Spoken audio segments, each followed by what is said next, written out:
and welcome back to everyone online. Nice to know you're there again. I'm very excited to introduce the next session, which is called Building Back Greener, Leadership in Action. Now, Salvatore Bernabé is going to speak first, and then there will be a conversation between Salvatore and our facilitator, Ming Long, about the themes that are raised. Salvatore Bernabé is the CEO of Enel Green Power, the head of the Global Power Generation Division, and head of Africa, Asia, and Oceania for Enel. And our facilitator for the session, who will come up on stage after Salvatore has spoken, will be Ming Long AM, the chair of AMP Capital Funds Limited, the deputy chair of the Diversity Council Australia, and a non-executive director and advisor for multiple organizations. So please join me in welcoming Salvatore remotely.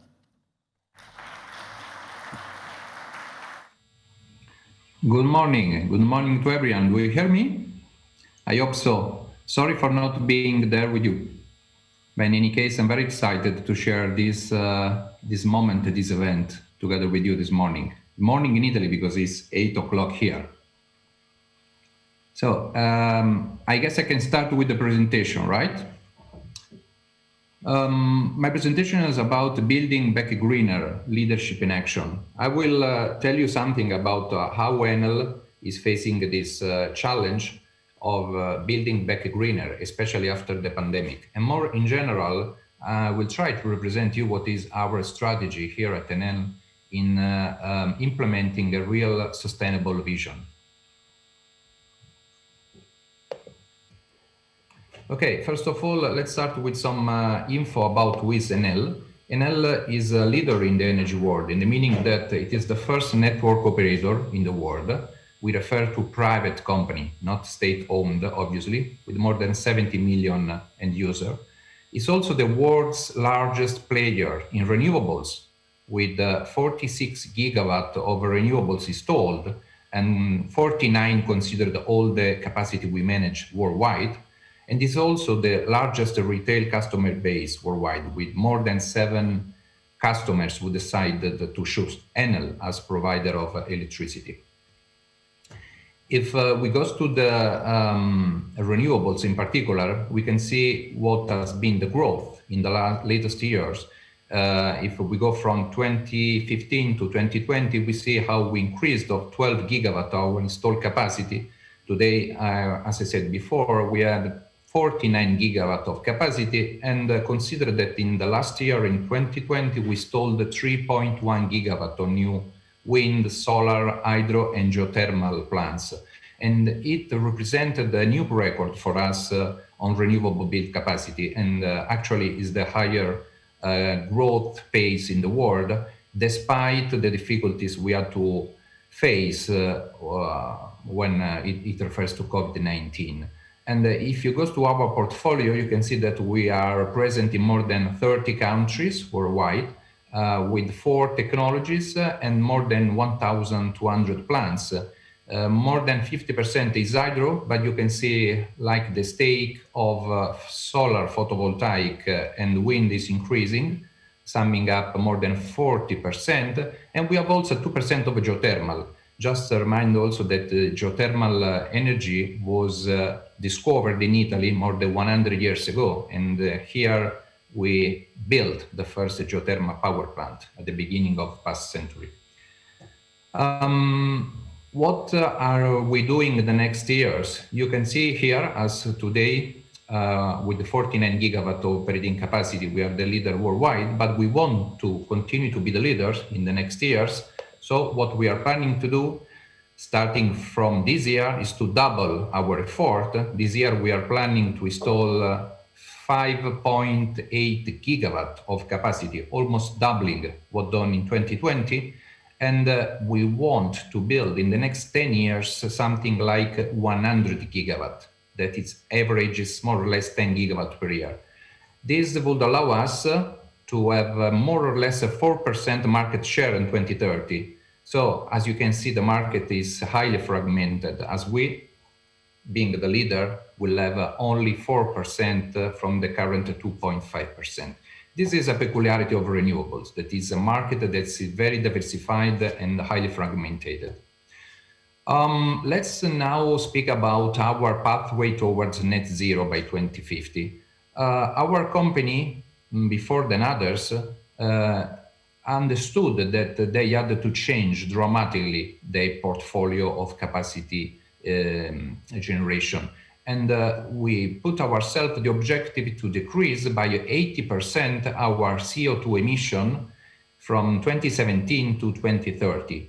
It's very important to underline that this curve is not just a pledge from our company, but is a target that has been certified by the Science Based Target initiatives. That is initiatives that certify that this reduction of CO2, this curve of reduction of CO2 comply with the scenario of 1.5 degree.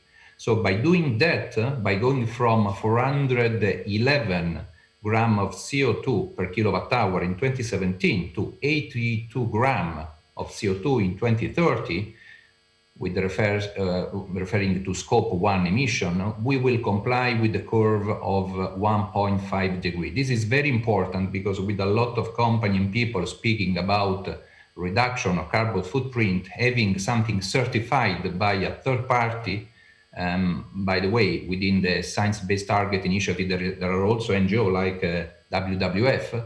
It's very important to be coherent and to have a clear and transparent target. So full decarbonization is our objective by 2050, but already in 2030 we will have a considerable improvement. And how are we succeeding in this challenge? And by the way, we are on track. Two main actions. The first one was the increase in renewables investment, as already shown, and the second big action is the coal phase out. We owned 16 gigawatt of coal-fired power plants in 2017, and we have been shutting down year after year this plant. Today we still operate more or less 9 gigawatt of plants, but we will shut down entirely this fleet by 2027. So in this case, we will achieve before 2030 our complete phase out of coal plants. This is a very important decision that we have taken 4 years ago. As you can see, the journey of the transition, of the energy transition, is a journey that could not be done in one day, but it requires vision, it requires also to have clear what to do, and then it requires implementation, action. Where are we investing? Where are we phasing out the plant? In Italy, mainly, as Italy, Enel is a utility who is based in Italy, and we have 35 plants shutting down there, but also in Spain, in Chile, in Colombia. And what's happening when we are phasing out the coal plants? We are creating the generation of the future. We are repurposing our plants so that where in the past there were a coal-fired power plant, in the future there will be a mix of different renewable plus storage plus electrolyzers, or in some cases we entirely repurposed our plant, for instance by building a shopping center or warehouses for the local communities. In any way, we pursue an approach of dialogue with the territory, coherent with an approach of creating shared value. So whatever is the repurposing of the site is also defined together with the local communities. And this is very important if you want to speak about sustainability. Also, we are planning to reutilize some of these sites to facilitate initiatives about circular economy. For instance, you know that in Europe, at least, we are reaching the useful life, the end of useful life of some wind power plants. So we will have to dismantle them, and what we will do with the blades of this wind turbine.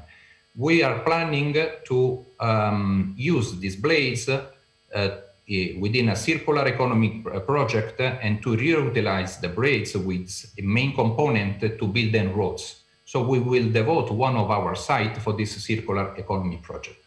And by the way, investing in renewables also will imply a higher impact in terms of social in the community, because investing, it has been demonstrated and also studied, there is some literature about it, that every million invested in clean energy creates 3 times more jobs than the same amount spent on fossil fuel. And this is what we are doing. Here are some examples. On the left side, you can see where we had the 3 gigawatt oil and gas plant. We are now planning to build a mix of one open cycle that will be fueled by gas, but only 600 megawatt, the very necessary gas to help in the transition, but together with a photovoltaic of 13 megawatt. We are also building hydroponic greenhouses that will be led by local people and will help to create 400 jobs there. I mean, where there was an oil and gas, there will be completely new reality. You can see also on the right part of this chart that we are strongly working on hydrogen. Our objective at 2030 is to have 8% of our plants hybridized with renewable hydrogen. And you can see also that we are working strongly on battery energy storage integrated with renewables, because we think that sustainable renewables means designing a new plants integrated from the beginning with battery.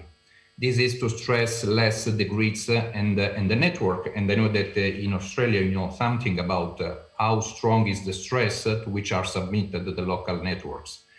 On the bottom of the chart, you can see also our commitment there in the photovoltaic. And once more, we are combining a mix of innovation and sustainability. We decided to invest also in a plant manufacturing PV modules some years ago, and we are now deciding to scale up this factory from a capacity manufacturing of 200 megawatt per year till 3 gigawatt per year. And we are doing that also investing in innovation. It means that we are thinking, for instance, to replace the glass that is a basic component of the modules, the PV modules, with the recycled plastics. So once more, introducing the circular economy within our project. These are just some examples to let you see what innovability means for us. It means working at the same time on sustainability and innovation. And this concept of sustainability is embedded within our strategy. Actually, we don't speak about green energy. We speak about sustainable energy, because working with sustainability, and in particular on this concept of creating shared value, affect all the value chain, from the sustainable procurement to the sustainable design and site camp when we build a new plant, to the sustainable plant. We often speak about reducing the CO2 emissions, but let's look here at the bottom of this chart. We are also putting ourselves strict targets in terms of water consumption reduction, minus 65% at 2030, or minus 87% reduction in waste production in our plants. But we are also speaking about repurposing of our fossil fuel plants, the ones that we are shutting down, as said before. This is the project called Next Gen. And we are continuously working on circular economy, because working on circular economy for us is not just helping to make better the world. It's also imply having a lower cost. So here you could see represented better what is our value chain and how sustainability is embedded within the whole value chain. And let's come now to the Sustainable Development Goals. Our investment plan is strongly linked to the SDGs, and currently more than 90% of our investment is linked to some of the SDGs. We chose 4 of them.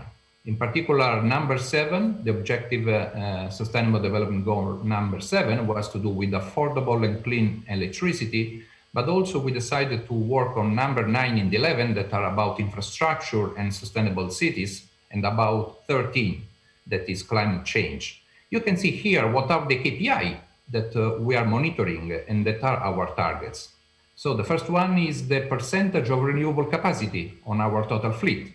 But then we are working on also to make the cities more sustainable. So by installing smart meters that would enable higher services and different added value services for the customers, but also installing charging points for the mobility. And at the bottom of the chart, you see the climate change objective, that is the reduction to 82 grams that I mentioned before. So Enel has integrated sustainability into its strategic plan through concrete objectives. This is very important to demonstrate that you are doing, to measure and to monitor. And here there is a statement from our CEO who 1.5 years ago in an event called the Manifesto di Assisi, to which participated also the Pope, by the way, said that there is today a perfect alignment between values that we all share, economy that demands this, and finance that wants this. Our investments in the green and sustainable economy show that it is not only a good thing to do, but also bring results. And the other, what we demonstrated also to the financial community is that sustainability is value and the sustainability delivery over time. And look what happened, for instance, to our sustainable finance now. We had in 2020 32% of sustainable finance within our portfolio. We will increase to more than 70%. And by using this kind of tools, the Sustainable Development Goals linked bond, for instance, that we introduced in the market a couple of years ago, we are able to have a real benefit by paying less commissions with respect to a conventional bond. In this moment, we are paying from 15 to 20 bips less than a conventional bond because we linked the performance of our company to the bond. So we are saying if Enel will be able to decarbonize its portfolio or to reach the objectives that I showed in the chart before, I will demonstrate that my company is really sustainable. And so I'm not asking you to finance me just one project. That is the logic of the green bond. I'm asking you to sustain and to finance the entire development and the entire strategy of the company. So this is very powerful and it really helps to create this link among the finance and sustainability. Let's come to Australia now, and I'm going to finish my presentation with a focus on Australia. So we are present here since 2017. We are about 300 megawatt in operation, mainly in the Victoria and with the plants of Bungalow 1 and Bungalow 2 in South Australia, and the Victoria with the plant of Kouna, which is actually under construction in commissioning phase. And we are also working to develop more. Currently, we have more than 1.3 gigawatt of pipeline projects in solar, but also in wind. And we are expanding our footprint also in Queensland and in West Australia. About creating shared value in Bungalow Solar Farm, that is, I said, the first plant we put into in operation. You can see here as we work according to this logic that implies involving the community from the beginning, defining what is the materiality matrix. It means what are your interests, the interest of the local community, and trying to work in the intersection. So doing something that is useful for you and useful for the community. We did some work on the social and the cultural dimension. For instance, it helps us to build a better relationship with the local Aboriginal communities. But we also implement here the sustainable construction site, avoiding a lot of emissions, as you can see here in the right, but in the left part of this chart. But we also worked to foster local employment. So we trained the local people, and 40% of Aboriginal skilled workers were employed in the construction site. But we also devoted attention to the cultural heritage. And so we did the cultural heritage training for workers that worked in the site, telling to these guys, you have to respect the territory where we operate. So before, you have to be aware what are the cultural heritage. We also local culture. For instance, 600 Aboriginal workers were trained and later employed, or 70 Aboriginal workers were empowered and mentored against the social exclusion. We also involved the school. I can see here, as you can see, more 500 students that were involved. And finally, we also performed the STEM program for Aboriginal students. So it was a very holistic program working in training in the local culture, in respect for people, in inclusion and empathy. Another example is about Kouna, that is the other photovoltaic plant currently under commission. And here we implemented the sustainable construction site, but also we are experimenting an agrivoltaic project through our sister NLX, that is another part of the NL world. We also installed some smart infrastructure. NLX is the company that within the group is devoted to this kind of business, e-mobility or smart infrastructure.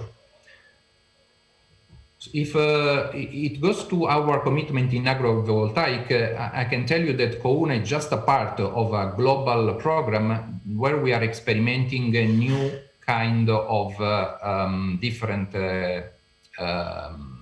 experiments, different kind of crops or livestock, and we are experimenting today in more than 10 sites in the world how these crops or livestock could live together with the plants.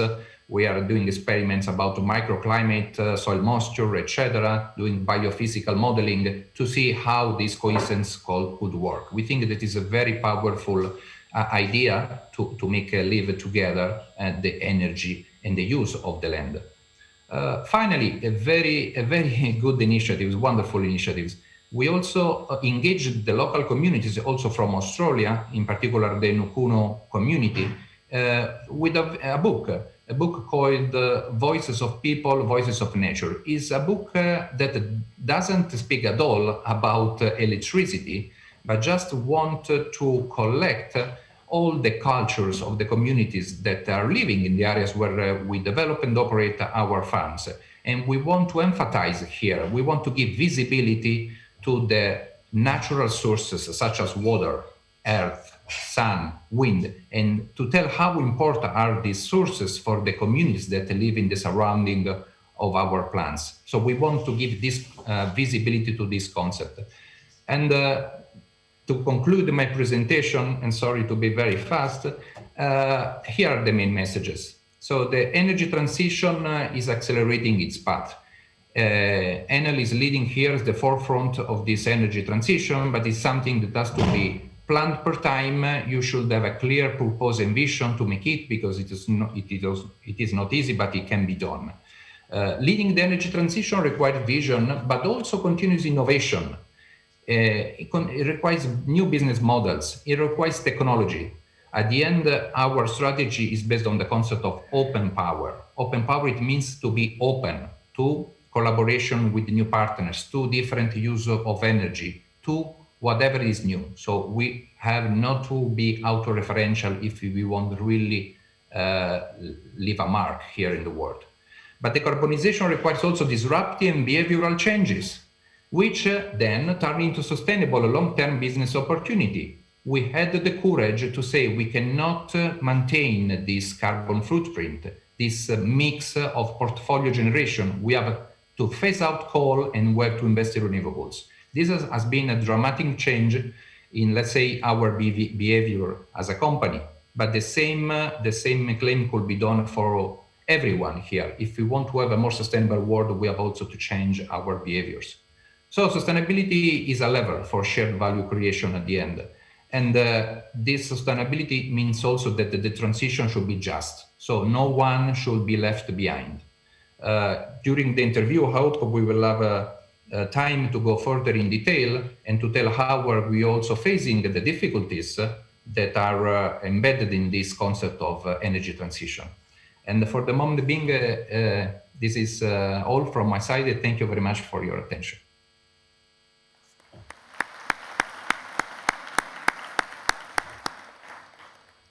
Salvatore, thank you very much indeed. Please join me in welcoming Ming Long AM to the stage for the rest of the session.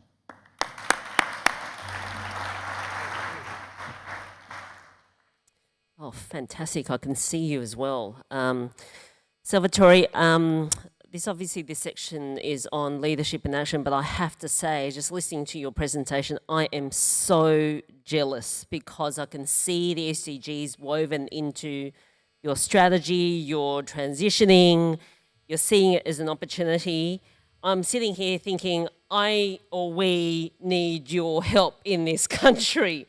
Can I just first start off though, from a leadership perspective, how aligned is your board and your leadership team to get to the strategy that you've actually just outlined for us? And if you have any advice for those of us who have to work with people who are, let's just say, the handbrake to our happiness, if you have any suggestions for us in terms of how you work with people who don't necessarily believe in anything that you've actually just talked about. Look, I've been working at Enel for 21 years this year, and I've been working in 15 countries around the world. So I had some experience in facing with the realities where there is some skepticism about the role that renewables could play in a certain energy matrix, or about the role that sustainability and innovation could play in a role in a country where they are accustomed to play a different game. First of all, it's important in terms of leadership to have the support of the CEO and the president of the company, obviously. Just to tell you an anecdote, a couple of weeks ago, I've been working in smart working for 1 year, like the rest of the company. And the first time that I was out of home visiting a plant was two weeks ago. And you know why? Because the president of Enel asked me, Salvatore, why don't you come with me to visit this PV manufacturing facility that I spoke about in the presentation, where we are also creating this module PV of the future? Because I want to see really people, I want to see our commitment in operation, and how people are creating this product of the future. So it was the president of Enel who decided to witness its commitment to go and visit this manufacturing facility, and all the people there to tell, hey guys, hey girls, I'm with you. I'm working with you, and I'm the main sponsor of you in terms of innovation and sustainability. And before taking the responsibility of head of global generation at Enel, by the way, I was appointed last October during the pandemic, so it was an endeavor done in this strange context. I had been the head of procurement at Enel, the global procurement, and we introduced in our way of procurement, a way of sourcing, the sustainability. And we started training our suppliers and giving them messages. We said them, if you invest in sustainability, I will be also available to pay more for your product or your services. So we gave them a sort of discount in the tenders if they committed in doing something about sustainability. So we organized the context and we said, if you commit to do this, I will give you an advantage with respect to your competitor who will not commit with this. And when I counted this to my peers, the other head of procurement, they replied to me, how can you do that? How can you pay more for something whose value is intangible, is not clear? Did your board will approve you? Did your board approve your strategy? How can you impact on the economic result of your company by doing this? And my reply was very easy. First of all, what we noticed is that since we have started incentivizing our suppliers in working sustainability, we obtained a lower cost, not higher cost. Second, we are now trying to make grow all the supplier base together with us. Just imagine the powerful of this tool. As Enel, we buy every year more or less 16 billion of euro of goods, work, services, 16 billion of euro. This is more or less 1% of GDP of a country like Italy, right? If we consider how much all our supply chain spend, tier 1, tier 2, tier 3, we calculated that the entire spending is 35 billion. So it's more than, 35 times, more than Enel spending. So we, as a leader of the entire supply chain, we have this incredible, huge responsibility, but we have also this opportunity to contribute to give the direction clear for all of our supply chain. And we could have an enormous impact if we are able to align everyone with this concept. So at the end, leadership is important, top down, to have this leadership. We have a clear purpose who align all the organization, and we are looking in the reality that it works. It delivers also results financially, but also in the terms of prices of goods and services that we buy. I mean, the importance of that supply, what we call in Australia, the supply multiplier effect. It is not just, I suppose, through, it'd be lovely to have the entire board and executive team aligned, but where you don't have that even within teams, you talked about procurement, there's immense power in that supplier piece that you can actually weave a lot of that sort of SDG thinking into that strategy. The second question I have for you, and please people, there are questions, and I'm seeing questions as they come up, so please get them in. But if you want to break the rules, there's also a microphone that's available if you want to jump the queue. You don't like the queue, so that's available to you. But second question I have for you is that, there's a lot of us that are sitting in the room, we're pretty much the converted. If you're hearing Global Compact, we're the converted, and the Australian will call us the woke people. How do you actually use your influence? So there's some discussion at the moment that I'm reading around new power and the ability for the crowd to challenge traditional leadership. Is there an ability for the rest of us who is having to work with leadership that potentially doesn't care or doesn't think that this is an important area, for us to really challenge how traditional leadership is thinking about this and really overwhelm them so that they have no choice? I don't know what you exactly mean with traditional leadership, because in the world, like a dinosaur way of thinking. Dinosaur way of thinking. Okay. I mean, what I can tell you that in the other side of this dinosaur way of thinking, we could envisage a way of thinking where people is included. So a way of thinking where there is a higher inclusion, higher empathy with people, where there is something that would be built bottom up instead that say the top down, you have to do this way. This is at the basis of what we call the open innovation. Some years ago, we were dinosaurs also, because remember, Enel is a company who was established 6 years ago, and it was at the beginning a state-owned company that then was privatized in 1999. But our mentality was not the mentality that we have today. We had to build this year after year, and at the end we said that we cannot say that we know everything. We cannot govern ourselves with this organizational structure that is top-down, dinosaur size. We have to be more inclusive. So let's try to work on this.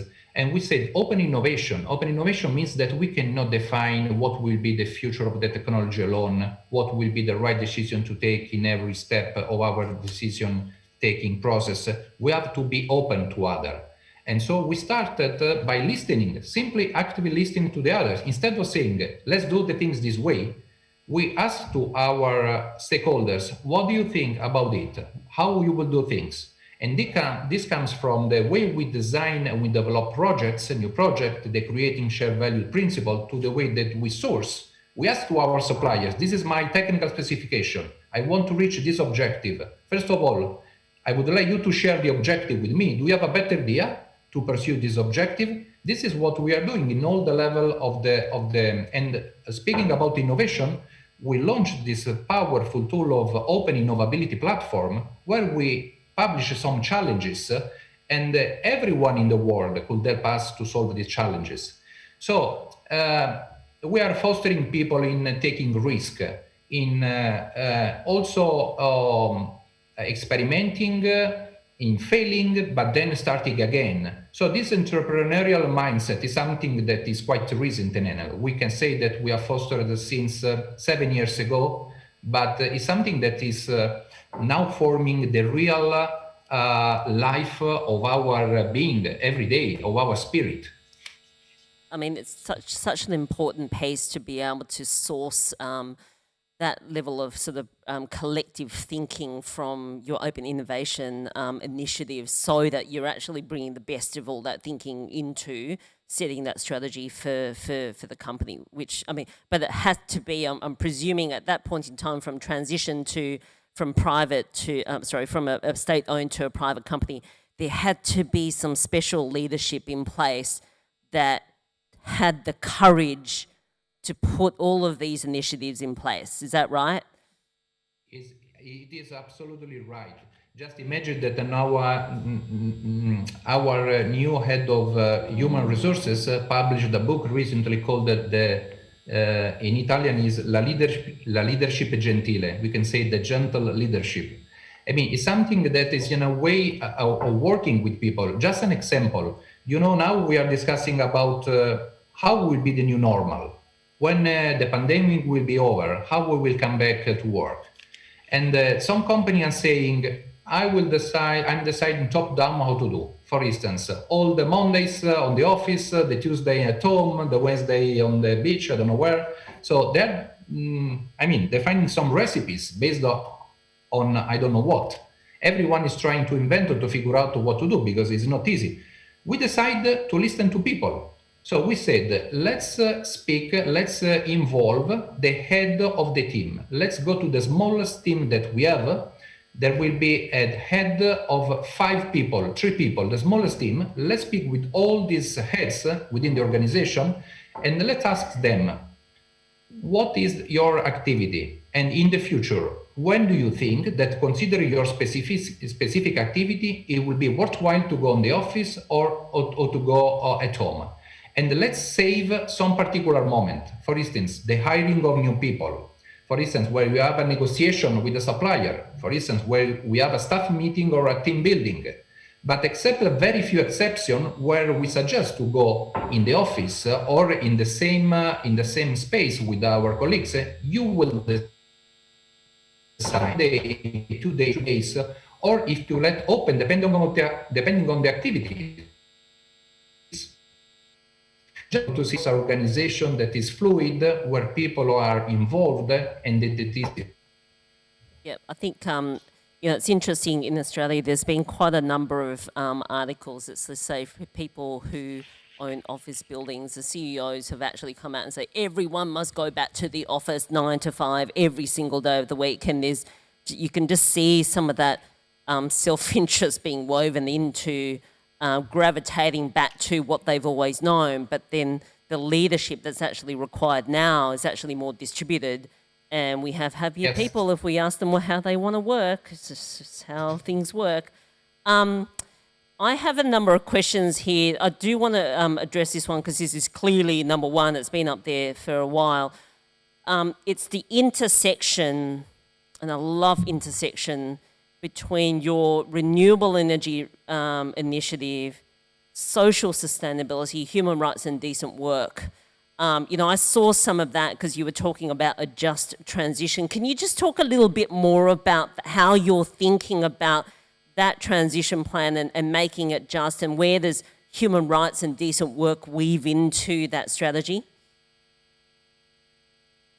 Yes. So energy transition. From 2017 to 2027. At the end, we will phase out the last coal plant in 2027, 10 years duration. And what has happened? Let's jump in the future. Let's go in 2027. What we will have gone at that time? We will have reskilled most of our people and most of our contractors. This is what we are already doing. If you refer to the 7 gigawatt of plants we have already closed, what happened to the people who were working there? What happened to the subcontractors and the contractors who were working there, for instance? What happened to the communities where there were these facilities? So we said no one should be left behind. This is a clear statement, top down in this case, from the leaders of the company that reflected in a very concrete plan. So just to give you a figure, 50% of the colleagues who were working on these plants have been reskilled and are now working on renewables, in hydro, in wind and solar. And the other 50% retired because they were close to the retirement age. When it comes with the suppliers, imagine the suppliers that have been accustomed to work for the entire life close to coal plants. So the entire structure, the entire organization were designed to work serving a coal plant. How to deal with this contractor? So we launched a program called the Supplier Development Program, where we helped literally these contractors, these suppliers, to retrain themselves, to reskill. We said, I can help you because I'm Enel investing in different field. I can tell you how you should behave in the terms of networks and distribution, because I also run this business. I can teach you how to install and maintain chargers for the electric cars. I can help you to install and maintain renewable plants. And we started doing a roadshow all around the countries, Italy, Spain, by meeting the local communities from the mayors to the head of the province, the region, saying, this is our vision for the future. We will give the possibility and opportunity for the one to have another opportunity, but they have to stay together with us, collaborating. So this is the training. I will invite you to attenders, new tenders, in other field where you didn't used to offer, because I will give you the possibility to reskill, to retrain. So it's not easy, and we cannot solve the problem alone as a company, but proactively we are doing our part of the job. Then obviously we should have also the support of the local administration. We should have also the local suppliers. We should be available to invest and to grow in a different field, because at the end the world changes. It's not my fault, it's not your fault. The world is changing. And I would like to remember a statement from Albert Einstein: is not the more clever or the more strong who win at the end, is the more capable to adapt who will survive. So this is what we have to do at the end of the day. And we are interpreting actively our role, because proactivity is just one of the 4 values of our company at the end of the day. This is where I'm a bit worried about our evolution, whether we are evolving in Australia or we're just going to become extinct.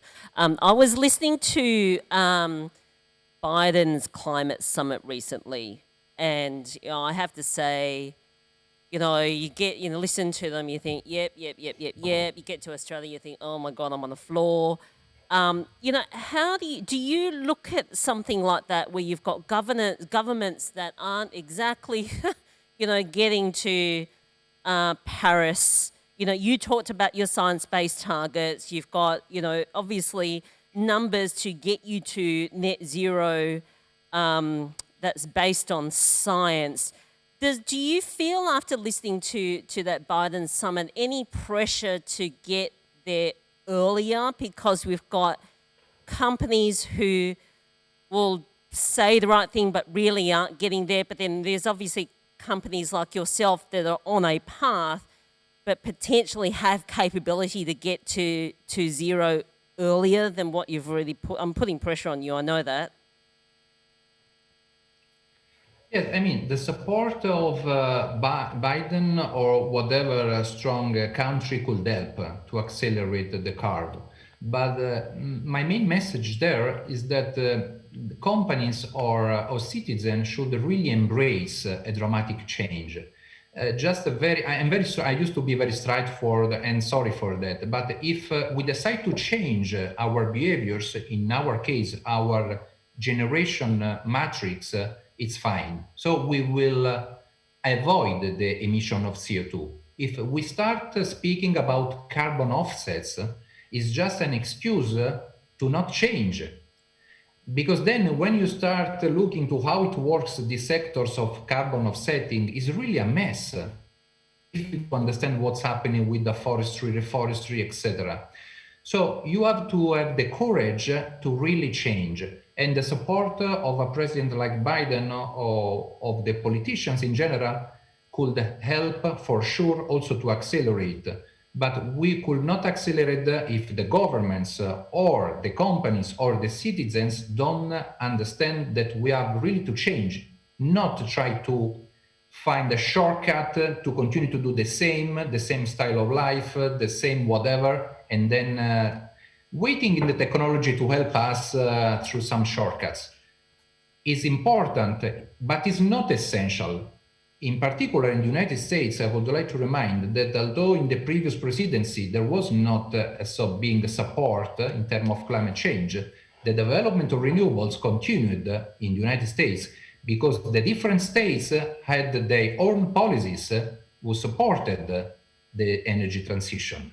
So especially when you have these federal states, the fact that you don't have the central support, if you have the local state support, it's also very important, because this is what happened in the United States at the end of the way. And I think we're seeing that in Australia, certainly in the COVID response. There was probably more focus, I think, on what the federal government was going to do, but then we all realised actually the states do quite a bit, and they actually did almost everything. Is that what you're finding in Australia when you think about Australia? Because you've obviously got investments in Australia around renewable energy. You will know about seemingly Australia's obsession with fossil fuels and keeping it going. So if it's not coal, let's go to gas. How do you actually overcome such a strong, stakeholder that is invested in keeping fossil fuels in there for as long as possible? There's obviously subsidies in fossil fuels in there as well. How do you overcome that? And, is there a way that we within the renewable energy sort of sector can also then coalesce into a single voice to overcome, this older voice that we're hearing consistently and, certainly through the federal government? Look, what is my experience is that the energy transition, the renewables and the energy transition in general could not be stopped by one government. It's sure that if you have the support, the backing of a government or federal government is better. But the fact that the development of renewables continue in all the part of the world is due to the fact that at the end of the day, people look also to figures, to economics. And today the renewables have already reached grid parity in more than 80% of the countries in the world. So if you are not investing in renewable plus storage in Australia, you are losing money. It's not that you are against or in favor of coal. When I spoke with mining company in Chile, I've been working there for some time. They were very skeptical at the beginning, and they asked me a strange question: how can this electricity renewable from sun supply my mine? Do you have a physical connection among the plant and the mine? What happens when there is no sun? I mean, there was some confusion about the role of the grids in the country, how the systems could be integrated in the network, etc. At the end, when they saw the figures, they saw the cost of the electricity that was really cheaper respect to the fossil fuel. They had no doubt, but it was a journey. I had to struggle there for some years to convince everyone, but then it started, and you cannot stop this wave. So a really enabler for the development of the renewables is the network. So in most cases where I worked, I noticed that there is a lot of speaking about generation renewable, substituting fossil fuel, and no one devotes enough time to transmission and distribution. What happens at the end is that usually generation is quicker than transmission development. And after 2 years, 3 years of development of renewables, you find bottlenecks in the grid. So a good planning should be done at federal level, because this should be done at federal level because you connect different states. And remember that the electrical network is a very powerful mean of integration, because the electrons flows from point A to point B and from point B to point A. So being connected electrically also helps the country to be more resilient and also to be in general more integrated, to grow together. On the contrary, if you consider a gas pipeline, the flow of the molecule is just from point A to point B, and it creates dependence instead of integration. So I mean, the electrical network is a synonymous of integration by definition. So in my opinion, more than having one support at the government level, renewables yes or not, it's important to have this vision that the transmission should be developed together with renewables. Otherwise, there will be a bottleneck that could stop the development at a certain moment in time. This is what unfortunately happened also in Australia.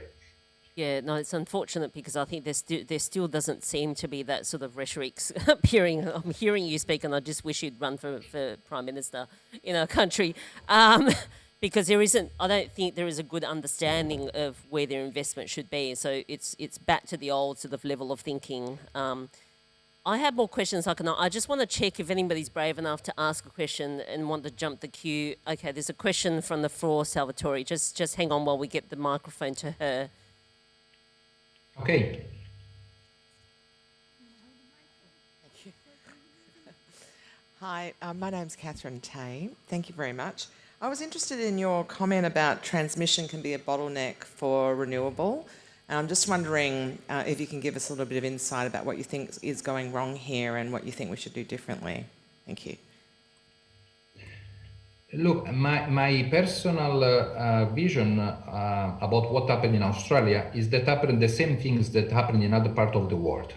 The development of renewable was so fast that no one expected it to come so fast.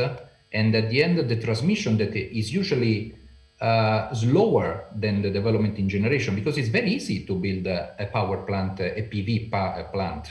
It can take 6 months, 1 year, and the same for wind. So the transmission operators were not accustomed to this velocity, neither the planner of the systems, because building a coal plant or a gas plant, it took several years. So what happened in Australia is something that happened also in other parts of the world. So you don't have to be sorry about that, because other countries experienced it before. It's a pity, because perhaps if one would have studied before what happened in other country, could have avoided what happened in Australia. So now it's important to have a vision from who has the responsibility to plan the development of the energy of a certain country. So the battery and storage could mitigate then the effect, and my vision is that whatever new renewables should be designed by the beginning integrated with the battery energy storage, because otherwise whatever grid could be heavily stressed. But we should improve the planning, and we should understand that the development of renewables is faster than we can ever expect. In all the forecasts that I ever seen in my life, the forecast of development of new capacity in whatever country of the world, the real figures overcome the forecast in excess, never in defect. So you have to dimension your network to cope with this incredible fast of development of the renewable. This is what has to be done as soon as possible, also in Australia, in my opinion. That answer your question. Any other questions before I go to there's sort of more questions online, Pip? Okay. I might just skip to that last one if someone can just push it up. So, somebody's asked the question, it's about power. If you get rid of the dinosaurs and elevate new leadership, how do you hold new leadership to account and not just rely on enlightened individuals and current strategies? Can you reformulate the question, please? Oops, it's disappeared. So the question is, it's about power. And if you get rid of the dinosaurs, right, and you have new leaders now in the room, how do you hold new leadership into account? Because obviously the bar is not where the dinosaurs had it, but it's really, to get us to Paris or even better. How do you hold that new leadership into account and not just rely on enlightened people who actually care about this particular issue? Do you have mechanisms in place and then to actually help you with this piece? Yes, I mean, working on distributed leadership is a very courageous choice, and renouncing to some part of power within a certain organization also require strong courage. We have been reckoning at Enel how to incentivize also people, how to make them accountable. If we want to involve more, we have to give more responsibility, but we have also to give some different incentive, for instance, to people. Because at the end, how do you recognize the merits in this different organization that is more agile, more fluid, more distributed? This is something that we are thinking about. And just imagine a latest news that I want to give you. We decided to give the opportunity to people to choose who is their people business partner in the HR department. This is extremely disruptive. Instead of saying this is your manager in terms of human resources, the company is telling to people, you can choose the one that you prefer, obviously up to a certain limit, because let's assume there is the best human resource they cannot manage, or she not can manage all the people. But the fact that we are giving people the possibility to participate actively give us more responsibility to people. And obviously we are also to recognize and also from the economical point of view, this higher effort and to remunerate the people with different scheme with respect to the old scheme we were accustomed at. When you incentivize people to be active, to be entrepreneur, etc., we have to put in place some, let's say, context, some procedures, organization who give all people assurance that we will be recognized for the effort they are giving. And this is what we are doing. Well, I'd love to hear how the experiment goes. So I want to know. We launched past week.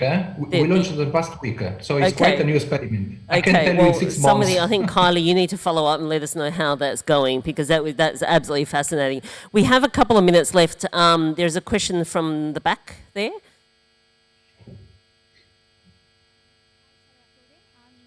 actually cruising because I come from the southeast of France. Although I'm a very proud Australian citizen today, I do have a bit of a French perspective on the transition needed in the energy sector. And so I was wondering if you could share your thoughts on the place that nuclear could play in that transition. Thank you. Okay, very tough question.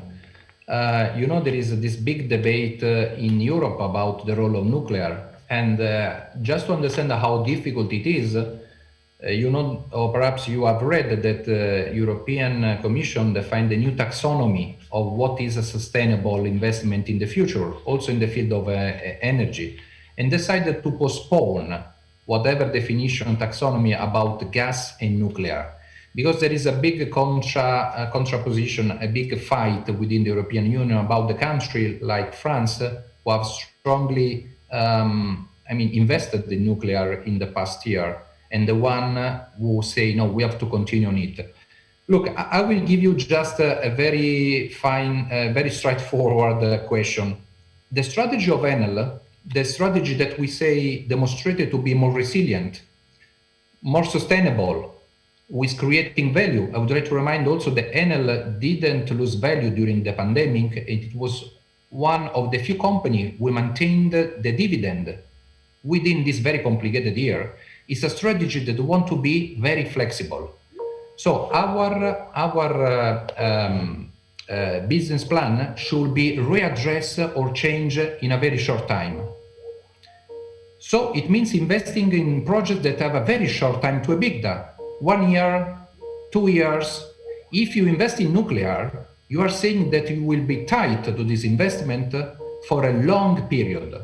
Whatever investment in nuclear is lasting 10 years or more, is doubling, tripling the final cost. So here is not an ideology question. It's not ideology. Does it make sense? Does it make sense to invest in a technology who will not assure you any real economics, who will end never? So it's a matter of risk more than saying France or is in favor or is against, etc. It's just a matter of reality. What the figures tell us, what could be done or not. I'm sorry, I have just 1 second. I have to leave 1 second, sorry. Okay, because I thought that was my alarm. It's like it wasn't a dog barking, it was his alarm going. That was a great answer, though. I was actually I feel like I need to finish up because we've actually gone over time, which I promised I wouldn't do. But, the interesting thing about... Oh, there you are. Sorry, I'm back. I know, I'm I'm back, so sorry. That's so funny because I was literally about to finish up, and I thought that was an alarm from your end, or this place was gonna burn down. Salvatore, thank you so much for your presentation, because I actually felt quite hopeful listening to what you were doing, and sometimes when you're working in this area, it's a little bit you can get a little bit dismayed about how little progress we are doing, but it's great to hear your story and the fact that you're so successful in utilising the SDG to get to see climate transition as an opportunity for your company, and it's a success story. I think that is it would be wonderful to be more widely shared within Australia as an opportunity that I feel like we're missing out on at the moment. We would certainly love you to be in Australia. If you can come down and speak to the federal government, that would be helpful to us, because we need more of those, I think, stories so they can actually see that the opportunity that Australia can present. So thank you very much, Salvatore, for joining us today. Please give him a round of applause. Thank you very much. Thank you very much. I accept your invitation. I will be soon in Australia. They did have a bottle of wine, but unfortunately we can't send it to you. So thank you very much for your time today. Okay, but a good wine, not the yellow-tailed. No, I think it was. Yeah. Thank you very much. Bye-bye.